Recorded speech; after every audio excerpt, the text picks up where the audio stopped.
from is I Am the Cheese by Robert Cormier, and it was published in 1977.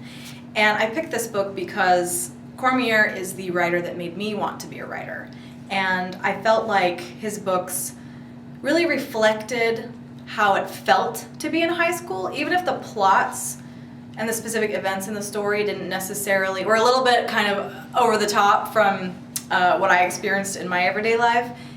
The emotional effect of the stories I felt was accurate to that sense of feeling oppressed or feeling like high school is kind of a battle between good and evil is often winning. This book has been challenged a number of times. Most recently that I could find was in 2004 in a 7th grade honors English class in Elko, Nevada, because of the book's sexual content. And I'm going to read a few different passages, including what I assume was the objectionable passage. I am riding the bicycle, and I am on Route 31 in Monument, Massachusetts, on my way to Rutterburg, Vermont, and I'm pedaling furiously because this is an old-fashioned bike. No speeds, no fenders, only the warped tires and the brakes that don't always work, and the handlebars with cracked rubber grips to steer with. A plain bike, the kind my father rode as a kid years ago. It's cold as I pedal along, the wind like a snake slithering up my sleeves and into my jacket and my pants legs too, but I keep pedaling. This is Mechanic Street in Monument, and to my right, high above on a hill, there's a hospital, and I glance up at the place and I think of my father in Rutterburg, Vermont, and my pedaling accelerates. It's 10 o'clock in the morning, and it is October. Not a Thomas Wolfe October of burning leaves and ghost winds, but a rotten October, dreary, cold, and damp, with little sun and no warmth at all.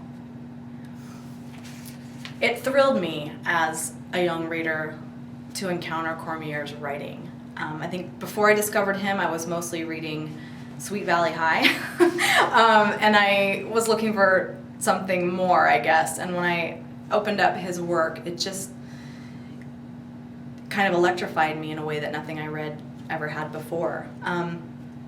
I'm going to read a couple little parts from later in the book when this narrator is thinking about the girl that he loves, and then we'll get into the objectionable content.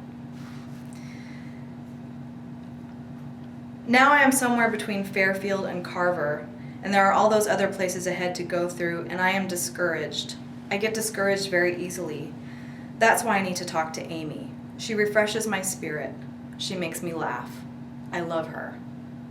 I love that part of the book. She refreshes my spirit. She makes me laugh. I love her. And a few pages later, here are some of his third-person thoughts about Amy Hertz.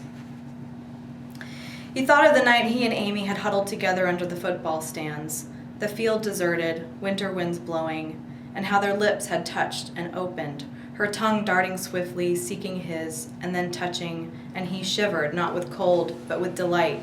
He had felt her breasts against his chest, and his breath came rapidly, his heart beating dangerously. God, how he loved her. I don't have too much to say about that, except I think it's really important in thinking about any literature to be aware of the context. Whatever the objectionable content is, also thinking about context. And I think Cormier always had a context where the decisions he made in his writing process made total sense, and he had complete respect for his readers. The other thing that's very special to me about this book is later in the book, the narrator ends up reciting Amy Hertz's phone number. And I read in a biography of Cormier that was his actual home phone number, and his readers would call him, and he would answer the phone and talk to them. That is a man who deeply cared about his readers, and that's one reason I admire him.